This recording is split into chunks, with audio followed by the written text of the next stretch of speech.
జనరల్‌గా అంటే మీ practice start చేసినప్పటి నుంచి especially last year, before last year ఎలాంటి సమస్యలతో ఎక్కువ మంది స్ట్రగుల్ అవుతున్నారంటే ఏం చెప్తారు నీరజ్ గారు? మామూలుగా మైగ్రేన్ హెడేక్స్తో నేను వీడియో స్టార్ట్ చేయడానికి రీజన్ కూడా అదే.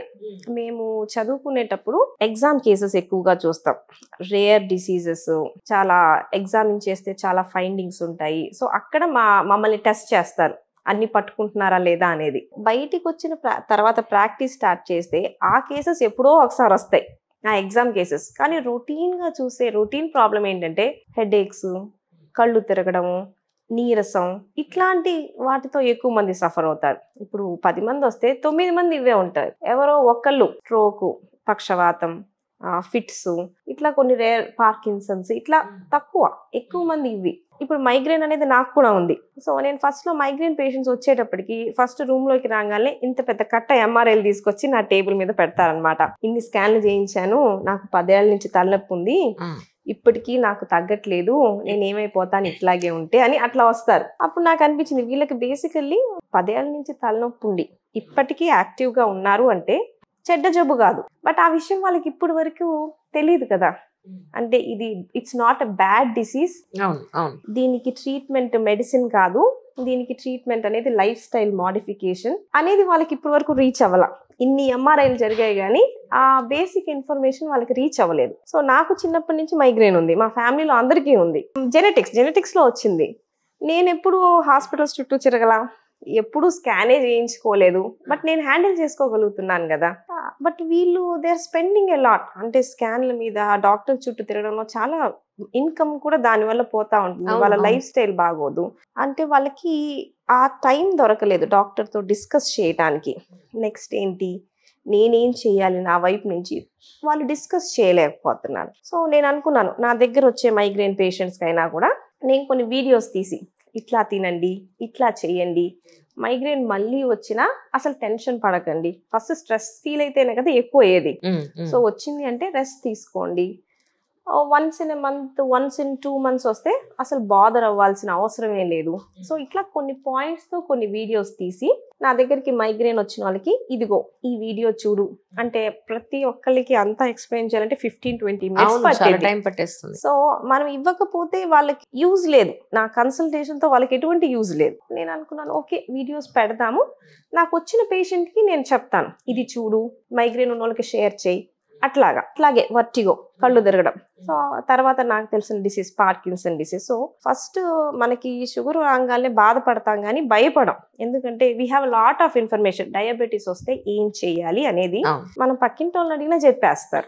న్యూరలాజికల్ ప్రాబ్లమ్స్ లో వాళ్ళకి ఇన్ఫర్మేషన్ లేక ఇప్పుడు ఎవరెవరో ఏదో చెప్తారు, మా ఇంట్లో వాళ్ళకు ఇట్లాగే తలనొప్పి వచ్చింది, తర్వాత వాళ్ళకి బ్రెయిన్ క్యాన్సర్ వచ్చి చచ్చిపోయారు, ఇట్లాంటివి వస్తాయన్నమాట. దాంతో వాళ్ళు భయపడతా ఉంటారు.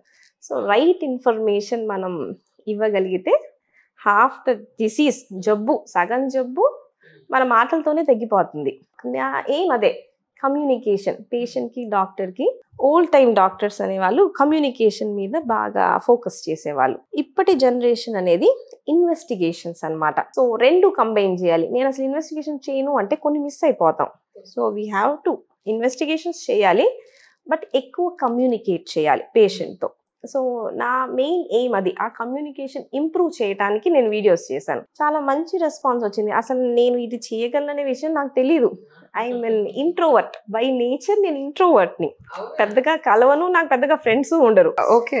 బట్ సమ్హౌ నేను స్టార్ట్ చేశాను, then I became an extrovert. నాకు హెల్ప్ అయింది. అంటే నేను ఇంకా బెటర్గా కమ్యూనికేట్ చేయగలుగుతున్నాను, నా లాంగ్వేజ్ని ఇంకొంచెం సింప్లిఫై చేసుకొని. So it did very well. So తర్వాత ఆ రెస్పాన్స్కి ఇంకా ఐ కెప్ట్ ఆన్ కంటిన్యూయింగ్. ఆ మోటివేషన్ వచ్చింది, అన్నిటికీ చేయాలి. న్యూరాలజీ అనేది పెద్ద సబ్జెక్టు.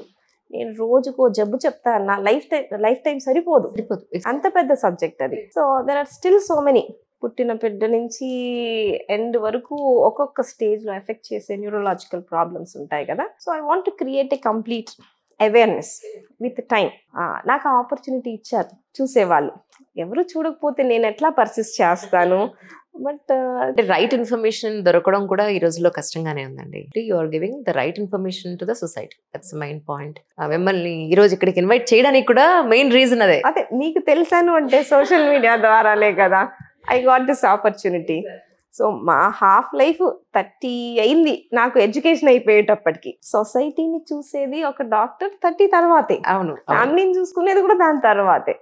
ఇప్పుడు నేను స్టూడెంట్ దీంట్లో, ఆ ఎడ్యుకేషన్ అయిపోయింది. నౌ ఐఎమ్ లెర్నింగ్ అబౌట్ కమ్యూనిటీలో ఉండే హెల్త్ ప్రాబ్లమ్స్. ఇప్పుడు వరకు న్యూరాలజీయే అనే ఫోకస్ మీద. ఇప్పుడు ఏంటి అంటే పేషెంట్ ఏ రోగమైనా ఉండుండొచ్చు, హాస్పిటల్కి వస్తున్నారంటే బాధల్లోనే వస్తారు, హ్యాపీగా రారు. సో వాళ్ళకి చిన్న జబ్బు అయినా న్యూరాలజిస్ట్ హెల్ప్ చాలా వాటికి అవసరం పడకపోవచ్చు, ఎంబీబీఎస్ నాలెడ్జ్తోనే మనం ట్రీట్ చేయొచ్చు. బట్ చిన్నదైనా కూడా వాళ్ళకి ఆ ప్రాబ్లం పెద్దది అంటే పెద్ద జబ్బు చిన్న అట్లా ఏం ఉండవు, అన్నిటినీ అడ్రస్ చేయగలగాలి. Right. So that I'm learning. నా న్యూరాలజీ తర్వాత నేర్చుకుంటుంది అది అన్నట్టు. సో నేను చేసింది నిమ్హాన్స్లో, one of the best institutes without doubt అనమాట. సో మాకంతా స్క్రీనింగ్ అయిపోయి వస్తారు కింద, స్క్రీనింగ్ ఓపీడీ అని ఉండిద్ది. మెయిన్ ఓపీడీకి వీళ్ళు రావసరం లేదు అని, అంటే మైగ్రేన్కి నిమ్హాన్స్కి రావక్కర్లేదు, వర్టిగోకి రావక్కర్లేదు, చిన్న చిన్న స్ట్రోక్స్కి రావక్కర్లేదు. సో స్మాల్ కేసెస్ అనేవి బయట ఎవరైనా ట్రీట్ చేయగలరు అంటే అన్ని ఫిల్టర్ అయిపోయి వస్తాయి మాకు. So we see only the complicated cases. So బయటికి వచ్చిన తర్వాత అట్లా జరగదుగా, we have to see everything. So అప్పుడు ప్రాక్టికల్ ప్రాబ్లమ్స్ ఇవన్నీ ఫేస్ చేస్తాం అనమాట. So it has been nice learning. కానీ నిజానికి మైగ్రేన్ అసలు ఎందుకు వస్తుంది? కొంతమంది అంటారు బ్రెయిన్ కి బ్లడ్ సర్క్యులేషన్ ఎక్కువ వెళ్ళడం వల్ల వస్తుంది అని అంటారు. Exact what is the reason అండి? మామూలుగా ఇట్ ఈస్ జెనెటిక్ బ్యాక్గ్రౌండ్ అనేది జీన్స్ లో ఉండిద్ది అనమాట. వాసో డైలేషన్ అంటాం. ఆ టైంలో బ్లడ్ సర్క్యులేషన్ పెరిగిద్ది బ్రెయిన్ కి, అందుకే మనకి పెయిన్ వచ్చినప్పుడు హార్ట్ బీట్ లా వచ్చింది, థ్రాబింగ్ పెయిన్, బీటింగ్ టైప్ లో అన్నట్టు. సో స్ప్రెడింగ్ డీపోలరైజేషన్ అంటాం, ఒక ప్లేస్ నుంచి ఒక ప్లేస్ కి స్ప్రెడ్ అవుద్ది. కొంతమందికి యాక్చువల్లీ మైగ్రేన్ వచ్చినప్పుడు ఒకవైపు కనిపించదు, ఒకవైపు స్పార్కల్స్ అట్లా వస్తూ ఉంటాయి. సో ఒక్కొక్కళ్ళ మైగ్రేన్ మళ్ళీ ఒక్కొక్కలాగా ఉండిద్ది, అందరి మైగ్రేన్ ఒకటి కాదు, అందరిది ఒకలా ఉండదు. నియర్లీ 10 మంది లేడీస్ లో 2 ఉండిద్ది అంటాం migraine, as common as that. అందరూ మెడిసిన్స్ తీసుకోరు కదా, కొంతమందికి అసలు అవసరం లేదు. కొంతమందికి మైగ్రేన్ కి ఇంజెక్టబుల్స్ కూడా ఉన్నాయి, చుట్టూ బొటాక్స్ అని ఇస్తాం, అట్లా మల్టిపుల్ ఇంజెక్షన్స్. ఒక్కొక్క దానికి ఇండివిజువలైజ్ ట్రీట్మెంట్. ఇప్పుడు ట్రీట్మెంట్ అనేది మైగ్రేన్ కని కాదు, ఈ పేషెంట్కి ఉన్న మైగ్రేన్ కి మనం ఎట్లా ట్రీట్ చేయాలి అని. కొన్ని మెడికేషన్స్ కి ఏమో వెయిట్ గెయిన్ అవుతారు, కొన్నిటికి వెయిట్ లాస్ అవుతారు, కొన్నిటికి హెయిర్ ఫాల్ అవుద్ది. సో మనం ఎక్కువ వెయిట్ ఉన్నారు అంటే వెయిట్ లాస్ ఉండే టాబ్లెట్ పెడతాం. సో దాని సైడ్ ఎఫెక్ట్ మనం యూజ్ చేసుకుంటాం. కరెక్ట్. అట్లా బాగా సన్నగా ఉన్నారు అంటే ఒక టాబ్లెట్, అసలు నిద్ర పట్టట్లేదు అంటే కొన్నిటికి సెడేషన్ వచ్చింది, సో ఆ టాబ్లెట్ పెట్టడం. So we choose differently for every patient. So exact reason అనేది వాసోడైలేషన్, కొన్ని రిసెప్టార్స్ అట్లా ఉంటాయి అన్నమాట. సో ట్రీట్మెంట్ అనేది మనం ఈ పర్సన్ కి కొన్ని hemiplegic migraine, classical migraine, common migraine, ఇట్లా టైప్స్ ఉంటాయి. సో దాన్ని బట్టి మనం వెళ్తూ ఉంటాం. ఒకటి మైగ్రేన్ వాళ్ళలో కొన్ని హార్మోన్ పిల్స్ ఇస్తే స్ట్రోక్ ఛాన్సెస్ ఎక్కువ. సో ఇవన్నీ మనం ఎడ్యుకేట్ చేయాలి. సో మన దగ్గరకు వచ్చే 2-3 minutes లో ఇవి జరగవు, it cannot happen. Correct. Migraine తో మనం బతుకుతున్నాము అంటే you have to live with migraine. It's life long disease కదా, you have to know everything about it.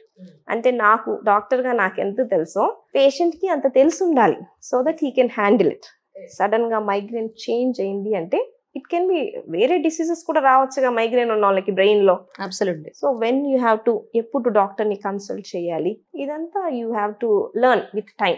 Disease పెరిగే కొద్దీ, ఏజ్ మారే కొద్దీ you have to keep learning about. So once patient మీ దగ్గరికి వచ్చిన తర్వాత మీరు మొత్తం డీటెయిల్డ్ గా తెలుసుకున్న తర్వాత కానీ ఏ టైప్ ఆఫ్ మైగ్రేన్ అనేది మనం జస్టిఫై చేయలేము, ఏ మెడిసిన్ పెట్టాలో కూడా మనం చెప్పలేం పేషెంట్ గురించి తెలుసుకుంది. She is in the child bearing, పిల్లలు కనాల్సిన ప్రాసెస్ లో ఉన్నారనుకోండి, you cannot expose them to medicines. So కొన్ని మెడిసిన్సే వాడొచ్చు వాళ్ళల్లో, కొన్ని వాడకూడదు. So you have to know the entire background. ఇందాక